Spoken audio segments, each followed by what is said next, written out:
Now, we'll extend our list item and give it the ability to render an icon. So here in app component, let's delete this icon and add a list item. We give it a couple of props. Title, we set it to my title, and subtitle, we set it to my subtitle. Now this component is not completely reusable because earlier we assumed that our list item always has an image. Currently we haven't supplied an image, so let's see what we get. Save. So here's our list item, but what is this space? This is the placeholder for our image. So if we don't supply an image, we don't want to have this space over here. Let's fix that real quick. So here in list item, down below, we have defined the styles for our image. We have a width of 70 pixels. That is the reason why we have that extra space. So where are we rendering the image? Over here. We should change this code and render the image component only if we have the image prop. So we wrap this line with braces and then type image and just a basic conditional rendering technique in React. Save the changes. Take a look.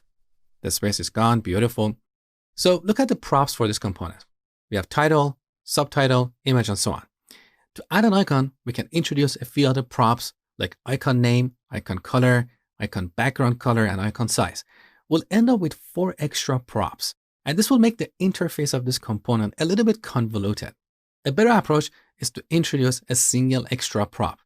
So I'm going to add a prop here called image component. Now look at the naming convention. I have capital I and capital C here because we should set this prop to a real component. Okay. Now this is where we have our image. Just before that, we can render an icon. So we add our braces and render the image component that is passed from the outside. If we don't set this prop, image component is going to be undefined and we're not going to render anything here. With this, we can go to app.js and set image component prop to our icon component. So here we render an icon, and this is where we specify all the attributes of our icon. So we can set its name, its size, as well as its background and foreground color. We don't need to convolute the interface of this component with 4 extra props, okay? So let's render an email icon here. So save, take a look. So here's our icon, but we need some extra space after the icon. So back to our list item component.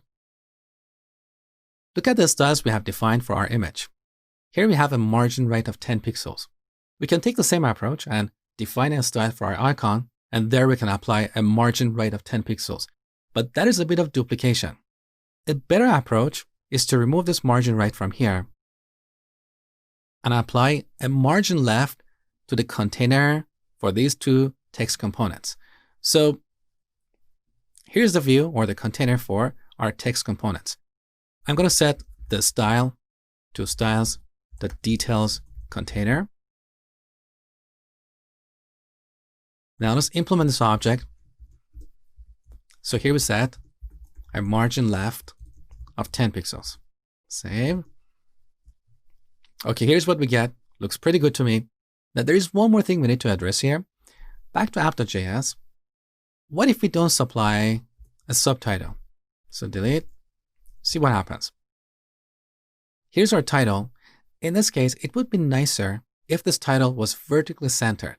So back to our list item. Here's the details container. We want to align this component along the primary axis, which is in this case, this vertical axis. So here we set justify content to center.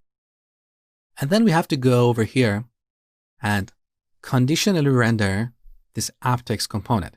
So let's wrap this with braces and type subtitle and save the changes.